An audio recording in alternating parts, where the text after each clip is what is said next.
J'ai commencé la danse quand j'avais 8 ou 9 ans. Une seconde après ma naissance, je faisais déjà le show pour ma famille. Ça veut dire que ça y est?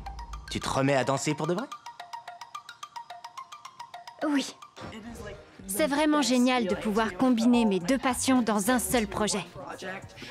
Quand on est à la fois danseur, acteur et chanteur, on nous pose constamment la même question. Qu'est-ce qu'on préfère entre les trois? Mais c'est impossible de choisir. Avoir la chance de tout faire et de montrer à quel point j'aime ça dans un même projet, c'est tout ce dont j'ai toujours rêvé. En fait, Sophia et moi, on se connaît depuis longtemps. Et on a appris la danse ensemble. Donc on peut dire que la boucle est bouclée. Quand je danse avec elle, tout me paraît naturel. Tu peux nous en dire un peu plus sur toi? Qui est Mia? Je crois que ce que j'aime le plus dans ce rôle, c'est que ça ressemble à ce que j'ai vécu.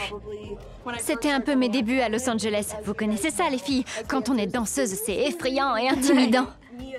Mia est à peu près dans le même état d'esprit que moi, quand j'avais peur de ce qu'il se passerait si j'osais prendre des risques.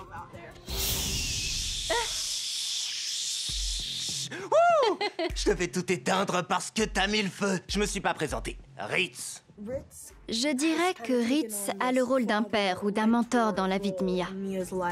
Je pense que ça a été bénéfique pour elle qu'il se serve de la danse, d'une chose avec laquelle elle est à l'aise, pour l'aider à exprimer ses émotions et surmonter sa douleur. Ritz ne cherche pas son intérêt personnel dans cette histoire. Il veut qu'elle prenne conscience qu'elle a beaucoup de talent et qu'elle a tort de le cacher. Voilà. En fait, je crois que je suis plus capable de danser. Ça fait 1 an que j'ai pas vraiment dansé. Depuis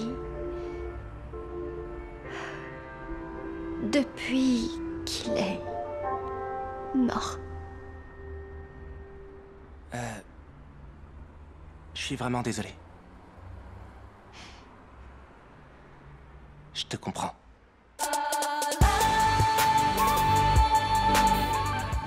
On a discuté avec Anna, la réalisatrice, à propos de Mia, de son histoire et de ses sentiments liés au décès de son père qu'elle a intériorisé. J'ai jamais perdu quelqu'un de proche. Toutes les émotions de Mia, tout ce qu'elle a traversé. J'ai imaginé ce qu'elle a pu ressentir quand elle a enfin décidé de laisser libre cours à tout ça. Je crois que la première fois qu'on a dansé cette chorégraphie en entier, à la fin je me suis écroulée et j'ai pleuré. C'était tellement dur. Anna est venue me voir et m'a dit de faire une pause. Je l'ai remerciée, elle avait compris. Prête? Prête. Je pense que ce que les gens devraient retenir de cette série, c'est que peu importe qui vous êtes, où vous êtes et pourquoi vous êtes là, vous pouvez y arriver. Ce que je trouve génial dans Shook, c'est qu'il y a une belle représentation de la diversité à l'écran. Quand j'étais plus petite, il y avait très peu de gens qui me ressemblaient à la télé. Avoir l'occasion de voir quelqu'un qui vous ressemble, c'est vraiment valorisant. Après avoir vu la série, j'espère que les gens auront conscience qu'ils peuvent réaliser leurs rêves. 1, 2, 3, shoot!